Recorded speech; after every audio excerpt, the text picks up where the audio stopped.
Akan seperti apa Indonesia ke depan tergantung kalian para generasi muda, betul?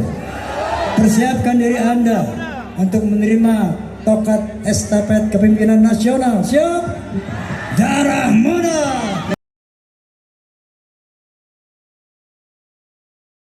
Kita lihat bagaimana kondisi sekarang dalam dunia dakwah, menyedihkan. Bagaimana musik-musik digabungkan dengan dakwah. Sampai ada istilah apa? Nada dan dakwah. Nada dan dakwah. Dan memang masyarakat senang dakwah seperti ini. Ya, masyarakat senang. Kenapa? Karena sesuai dengan selera masyarakat. Musik tapi dakwah tapi enak.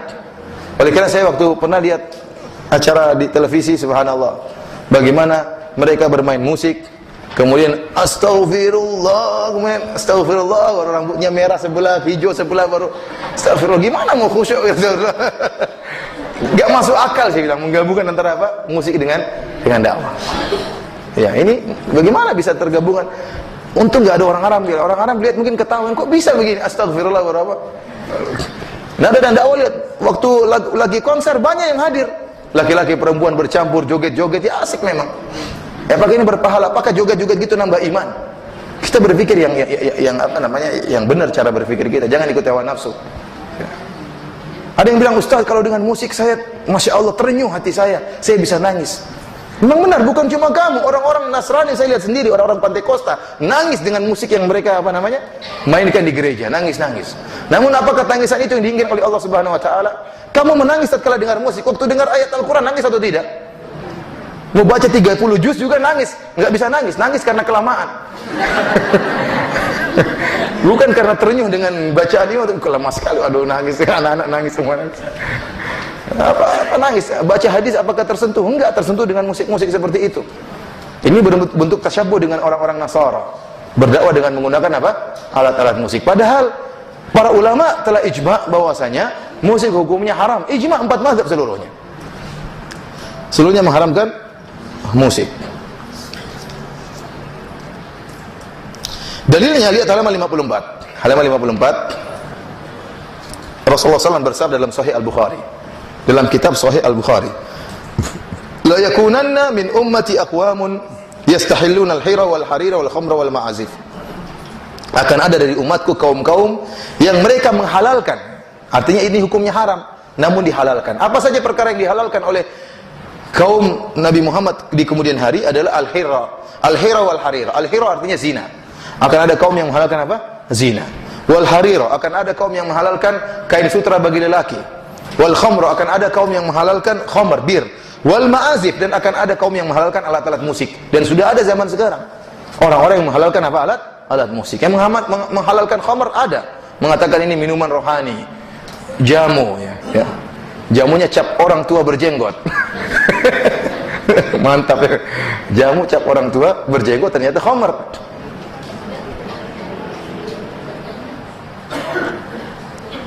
Demikian juga zina. Di sini lihat, Rasulullah menggandengkan antara musik, alat-alat musik dengan perkara yang disepakati keharamannya. Apa saja? Zina, kemudian khamar, sama kain sutra bagi lelaki. Hadis ini disahihkan oleh seluruh ulama ahlul hadis, kecuali segelintir ulama seperti Ibn Hazm. Orang-orang sekarang menganggap ini, kenapa kita ribut masalah apa namanya? Masalah musik. Ini masalah khilafiyah. Kenapa masalah khilafiyah? Lihat Ibn Hazm mendhaifkan hadis ini. Kita bilang ini bukan masalah khilafiyah, ini masalah kesalahan Ibn Hazm. Apakah setiap pada ulama salah kemudian dijadikan masalah khilafiyah? Jawabannya tidak benar, ini masalah ijma'. Banyak ulama menukil ijma'. Adapun Ibn Hazm mendhaifkan hadis ini, dia bilang kita katakan Ibn Hazm keliru. Karena seluruh pakar-pakar hadis, ahli hadis yang lebih hebat dari Ibn Hazm, jauh lebih hebat dari Ibn Hazm mensahihkan hadis ini. Orang yang pertama mensahihkan hadis ini Al-Imam Al-Bukhari. Siapa yang bisa mengalahkan Imam Bukhari masalah ilmu hadis? Belum ulama-ulama yang lain. Al-Imam Al-Bukhari luar biasa bagaimana hafalannya Al-Imam Al-Bukhari rahimahullahu ta'ala. Sampai disebut dalam sejarah bagaimana Imam Al-Bukhari pernah dites, ditonton oleh banyak orang. Didatangkan 10 orang untuk mengetes Imam Al-Bukhari rahimahullahu ta'ala. Masing-masing ulama menyebutkan 10 hadis. Yang 10 hadis tersebut terbolak-balik. Matannya terbolak-balik, sanadnya terbolak-balik. Ulama pertama menyebutkan hadis pertama an fulan qala Rasulullah sallallahu alaihi wasallam, demikian. Hadis kedua, hadis ketiga, hadis keempat, hadis kelima sampai hadis ke-10. Orang pengetes kedua menyebutkan lagi 10 hadis dari hadis ke-11 sampai hadis 20. Pengetes ketiga menyebutkan hadis ke-30 sampai 40 dan sampai pengetes 10 menyebutkan hadis ke-91 sampai hadis 100. Hadisnya bolak-balik. Bagaimana menurutmu wahai Bukhari? Maka Imam Bukhari langsung mengatakan, adapun hadis yang pertama yang disebutkan pengetes 1 bertukar dengan hadis yang nomor 7 dari pengetes yang ke-7. Bayangkan dia langsung hafal, sekali hafal dan bisa dibolak-balikkan. Ini kalau otaknya bukan, kalau nggak jenius nggak bisa seperti ini. Kenapa bisa Imam Bukhari jenius? Kata disebutkan dalam sejarah, ayahnya mengatakan, saya tidak pernah memakan makanan yang syubhat sama sekali, nggak pernah. Kalau mau dimasuk ayah makan, nggak ada yang syubhat. Ini pasti halal, jelas baru dia makan. Kalau kita syubhat nggak apa-apa, kalau haram sesekali. Anaknya jadinya kura-kura ninja. Ini masalah. Imam Bukhari luar biasa, anaknya, ayahnya seperti apa, anaknya seperti apa. Al-Imam Al-Bukhari rahimahullah, dialah pertama kali Amirul Mukminin fil hadis, yaitu pemimpin para ahli hadis. Dia yang mensahihkan hadis ini. Saya akan sebutkan ulama yang mensahihkan hadis ini. Yang lain adalah Imam Abu Bakar Al-Ismaili, kemudian Ibnu Hibban, ini tokoh-tokoh alul hadis semuanya. Al-Hafidz Ibnu Salah, kemudian Badruddin Ibnu Jama'ah, Al-Hafidz Ibnu Katsir, ulama Syafi'iyah, Ibnu Al-Mulaqin, ulama Syafi'iyah, Al-Iraqi, ulama Syafi'iyah, Al-Aini dari ulama Hanafiyah, Ibnu Hajar Al-Asqalani, ulama Syafi'iyah, Ibnu Al-Wazir, As-Sakhawi, ini semua ulama yang mensahihkan hadis ini. Puncaknya ahli hadis, semuanya mensahihkan hadis ini. Kemudian kalau ada yang mengatakan Ibnu Hazm mendhaif, Ibnu Hazm salah. Maka jangan kamu menjadikan kesalahan seorang dijadikan sebagai ini masalah khilafiyah. Kalau masalah begitu nanti kita dapati sebagian ulama juga membolehkan nikah mut'ah. Ada sebagian ulama Ahlussunnah yang membolehkan nikah mut'ah, namun kesalahan. Lantas kita bilang jangan kamu bahas nikah mut'ah karena ini masalah khilafiyah. Enggak bisa, ini masalah ijma'. Adapun satu orang yang keliru bukan dijadikan apa? Dikenal dengan al-aqwal asyadzah, yaitu qaulun syadz, perkataan yang menyimpang, yang keliru. Ini bukan dalil untuk menjadikan permasalahan khilafiyah. Kalau masalah khilafiyah itu pendapatnya sama-sama kuat, banyak ulama yang memilih pendapat A, banyak ulama memilih pendapat B, maka kita bilang masalah khilafiyah tidak boleh kita mengingkari. Tapi kalau seluruh ulama 99 mengatakan ini haram, satu salah mengatakan halal, ya kita tidak bisa mengatakan masalah khilafiyah. Ini masalah khilafiyah yang tidak muktabar, tidak dianggap. Tapi pendapat yang satu ini dikatakan qaulun syadz, qaul perkataan yang menyimpang. Sekarang kita lihat perkataan ulama Syafi'iyah tentang haramnya musik. Pertama perkataan Imam Syafi'i. Banyak perkataan Imam Syafi'i, di antaranya lihat halaman 57 ya. Kata Imam Syafi'i tentang mengenai hukum potong tangan bagi pencuri. Kalau ada orang mencuri bagaimana hukumnya potong tangan? Kata Imam Syafi'i, "Fa kullu ma lahu thamanun hakadha yuqta'u fihi idza balagha qimatahu rubu' dinar." Seluruh barang yang dicuri selama harganya mencapai 1/4 dinar, kemudian dicuri, maka tangan itu harus dipotong. 1 dinar saya katakan tadi berapa? 4/4 gram emas. Kalau 1/4 dinar sekitar 1 gram lebih dikit. 1 gram emas sekarang berapa? Harga rupiah berapa? 500.000 1 gram. Artinya kalau ada orang nyuri 400.000 tidak dipotong tangannya, karena kurang dari 1/4 dinar, kurang dari 1 gram. Tetapi kalau dia nyuri 600.000 700.000 ketahuan mencuri, maka tangannya harus dipotong. Yang lucunya saya mendapati sebagian pencuri bangga. Dia mengatakan, ya akhi, kita memang mencuri, kita memang korupsi, tapi yang sana korupsinya lebih besar.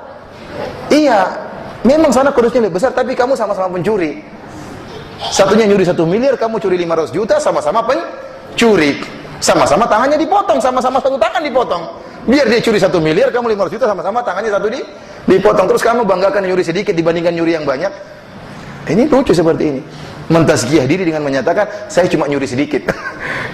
Buat apa bang? Bilang aja saya bertobat, saya salah ya. Nggak perlu membanggakan curian sedikit. Kemudian kata Imam Syafi'i rahimahullah, seperti apa namanya, mencuri mushaf atau mencuri pedang dan yang lainnya. Ya. Fa in saraka khamran, kalau ada orang curi khamr, au khinziran, atau nyuri babi. Ini orang nyuri khamr. Ada orang yang muslim yang nakal, dia simpan khamr di mana? Di rumahnya. Kemudian datang orang muslim lain nyuri khamrnya. Atau dia masih melihara babi. Babinya dicuri. Lam yuqta, maka tidak perlu dipotong tangannya. Li'anna hadza haramus tsaman wa la yuqta fi tsamanil tumbur walal mizmar. Karena ini hukumnya haram. Khamr itu hukumnya haram, harganya tidak berlaku. harganya haram. Demikian juga babi, harganya haram. Barang siapa yang mencuri khamr dan babi tidak dipotong tangan. Kemudian kata Syafi'i, wala yuqta fi thamanit tumbur walal mizmar. Demikian juga tidak dipotong tangannya orang yang mencuri kecapi dan seruling. Kenapa? Karena kecapi dan seruling hukumnya apa? Haram. Jadi kalau antum masuk di toko-toko jualan drum band, jualan gitar, antum curi, antum tidak dipotong tangan, cuma ditangkap polisi. Tapi kalau tangan tidak boleh dipotong, kata Imam Syafi'i. Antum bawa dalil, tidak boleh potong dari Imam Syafi'i. Tapi antum digebukin ya, itu jelas aja. Demikian juga berkata Imam Syafi'i, ini kitab Al-Um. Perkataan berikutnya, walau kasara lahu tumburan, au mizmaran, au kabaran. Seandainya ada seorang datang kemudian dia merusak kecapi, dia merusak seruling, dia merusak alat gitar dan yang lainnya, maka dia tidak perlu, tidak mengapa. Tidak ada yang harus dia bayar. Fala syai'a alaihi. Maka dia tidak menanggung bayaran apa-apa. Tidak ada yang perlu dia ganti. Karena semuanya hukumnya apa? Haram. Wa hakadha law kasaraha nasrani li muslim. Demikian juga kalau dalam rumah ada orang Nasrani datang ke rumah seorang muslim. Orang muslim tadi punya gitar, punya piano, punya kecapi, kemudian dia rusak semuanya. Maka orang Nasrani ini tidak perlu bayar apa-apa. Kenapa? Karena yang dia rusak adalah benda-benda yang haram. Subhanallah, lihat perkataan Imam Syafi'i. Demikian juga saya nukilkan perkataan ulama Syafi'i. Lihat sini perkataan dari kitab Az-Zawajir, ya. Lihat kata halaman 58, perkataannya Ibnu Hajar Al-Haytami, wa qad ulima min ghairi syakkin, dan telah diketahui tanpa ragu lagi, anna Syafi'iyya radhiyallahu anhu harrama sa'ira anwa'il mizmar. Bahwasanya Imam Syafi'i rahimahullahu taala mengharamkan segala bentuk alat musik, semuanya diharamkan. Yang dibolehkan cuma apa? Duf. Duf tatkala acara walimah. Ya, acara walimah atau misalnya walimatul urs, acara pernikahan, atau Idul Fitri, Idul Adha, orang-orang bersenang-senang dengan apa? Apa namanya? Duf, rebana, apa namanya? Rebana ya, ya. Oh ya. Dung dung dung itu loh. Itu kan itu tidak bernada, tidak ada do re mi fa sol la si do nya, enggak ada. Yang jadi masalah yang do re mi fa sol la si do. Do si la so fa. Ini yang tidak boleh ada nadanya. Kalau ada enggak ada nadanya enggak jadi masalah. Dung dung dung dung dung dung dung, enggak ada, enggak jadi masalah. Dung dung dung dung dung, enggak ada. Jadi masalah apa? Yang bernada. Yang masalah adalah yang bernada. Itu pun yang tidak bernada hanya boleh digunakan tatkala acara walimah, baik walimatul urs, walimah pernikahan, maupun tatkala ada acara seperti Idul Fitri dan Idul Adha, acara perayaan. Saya nukilkan perkataan para ulama tentang hal ini, seperti tadi perkataan Imam Syafi'i, kemudian perkataan Imam Hajar Al-Haytami, kemudian Abdul Ma'ali Al-Juwaini. Ini ulama-ulama besar mazhab Syafi'i. Abu Hamid Al-Ghazali, lihat kata Imam Ghazali, al-ma'azif wal autar haramun li'annaha tusyawwiqu ila syurbi. Alat-alat musik dan senar-senar semuanya haram karena dia menjadikan seorang rindu untuk minum khamar. Dan benar, terbukti bahwasanya musik temannya apa? Khamar. Musik itu temannya apa? Khamar, temannya zina, temannya macam-macam. Kebanyakan musik minum-minum khamar, dan ini tidak bisa kita pungkiri. Tidak bisa kita pungkiri. Ya, bukan berarti itu sebabnya utama, tapi meskipun orang tanpa musik, tanpa khamar, kita tetap aja haram. Tetapi di antara sebab yang mengantarkan orang pada minum khamar dan yang lainnya adalah alat-alat musik. Imam Nawawi juga mengatakan demikian. Zakaria Al-Ansari, As-Subki, semuanya mengharamkan apa? Alat-alat musik. Ar-Ramli, ini semua ulama besar. Saya nukilkan perkataan mereka dan tidak mungkin kita baca semuanya. Demikian Asy-Syarbini halaman 64 saya sebutkan perkataan Asy-Syarbini. Kemudian halaman 65 dalam kitab Ibnu Hajar Al-Haytami, kitabnya Az-Zawajir. Ini adalah kitab yang menjelaskan tentang dosa-dosa besar. Az-Zawajir, ya. An iktirafil kabair. Ini Ibnu Hajar Al-Haytami, ulama besar mazhab Syafi'i, sedang menjelaskan tentang dosa-dosa besar. Dan di antara dosa-dosa besar tersebut adalah main musik.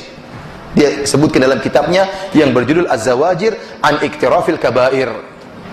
Peringatan ya terhadap melakukan dosa-dosa besar. Berarti dia menganggap ini bukan dosa kecil, dia menganggap dosa apa?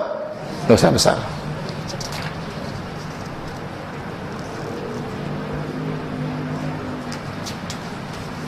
Kemudian halaman 67, saya sebutkan tentang ijma ulama tentang haramnya musik. Saya nukilkan pada halaman 68, pertama Ibnu Jarir At-Tabari yang wafat pada tahun 310 Hijriyah. Dia mengatakan faqad ajma' ulamaul amsar ala karahatil ghina wal man'i minhu. telah sepakat para ulama tentang dibencinya nyanyian dan melarang nyanyian tersebut. Nyanyian disertai dengan musik maksudnya. Sebagaimana dijelaskan oleh Ibnu Rajab Al-Hambali. Nanti akan kita jelaskan perbedaan antara nyanyian dengan musik. Kemudian contohnya perkataan Imam Al-Baghawi dari ulama Syafi'iyah yang wafat pada tahun 516 Hijriah. Wattafaqu ala tahrimil mazamir wal malahi wal ma'azif. Mereka para ulama sepakat tentang haramnya alat-alat musik. Ibnu Qudam Al-Maqdisi dari ulama Hambali. Artinya saya sengaja menukil nukilan ijma ini dari berbagai ulama mazhab. Setiap ulama mazhab menukil ijma. Jadi ini sepakat bosnya musik haram secara ijma dari seluruh mazhab. Karena setiap mazhab menukil ijma. Lihat Baghawi dari mazhab Syafi'i menukil ijma haramnya musik. Ibnu Qudamah dari mazhab Hambali menukil ijma kesepakatan ulama tentang haramnya musik. Abul Abbas Al-Qurtubi yang wafat pada 665 Hijriah dari mazhab Maliki juga menukilkan haramnya musik. Dan demikianlah para ulama mazhab. Demikian juga An-Nawawi dalam kitab beliau Rawdatul Talibin, ini kitab yang sangat dipakai oleh orang-orang madrasah pondok-pondok salafiyah, pondok-pondok Syafi'i. Al-mizmar al-Iraqi wa ma yudrabu bil autar haramun bila khilaf. Kata beliau seruling Irak dan seluruh alat musik yang bersenar hukumnya haram tanpa ada perselisihan. Tanpa ada perselisihan. Bagaimana kalau lagu Islami baru saya masih ingat lagu judi gimana judi udah haram gini, nggak boleh seperti itu. Gimana haram menurut ijma ulama, gimana ente halalkan? Nggak bisa seperti ini. Pakai perasaan, mau pakai mazhab apa mengharamkan, mau pakai mazhab apa menghalalkan musik? Saya juga bingung pakai mazhabnya siapa. Namun tatkala orang hanya mencari masa, hanya mencari pengikut, ya memang pakai musik mantap, semua orang suka dakwah dengan musik, terenyuh hati mereka, terbawa dan pulang dalam keadaan senang-senang. Tapi apakah itu yang diharapkan oleh Allah dan Rasulnya? Kemudian di akhir pembahasan saya tutup, lihat halaman 72. Saya sebutkan tentang salah satu perkara yang menimbulkan kerancuan adalah mencampur adukan antara permasalahan musik dengan lagu atau nyanyian. Kenapa bisa demikian? Karena kita dapati perkataan salaf, sebagian sahabat seperti Ibnu Mas'ud kalau tidak salah, tatkala Allah berfirman, "Wa minan nasi may yashtari lahwal hadithi liyudhilla an sabilillah bighairi ilm."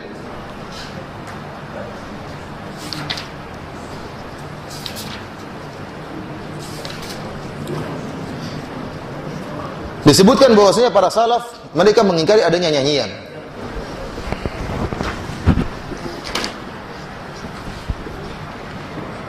Saya takut salah ayatnya, kita coba lihat ayatnya.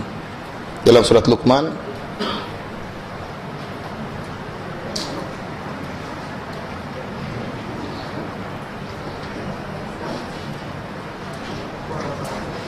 kata Allah, "Wa minan nasi may yashtari lahwal hadithi liyudhilla an sabilillah bighairi ilm." Benar ayatnya. Dan di antara manusia ada yang membeli perkataan yang sia-sia untuk menyesatkan dari jalan Allah tanpa ilmu. Ibnu Mas'ud dan sahabat banyak mengatakan, wallahi yang dimaksud dengan perkataan sia-sia adalah al-ghina, adalah nyanyian.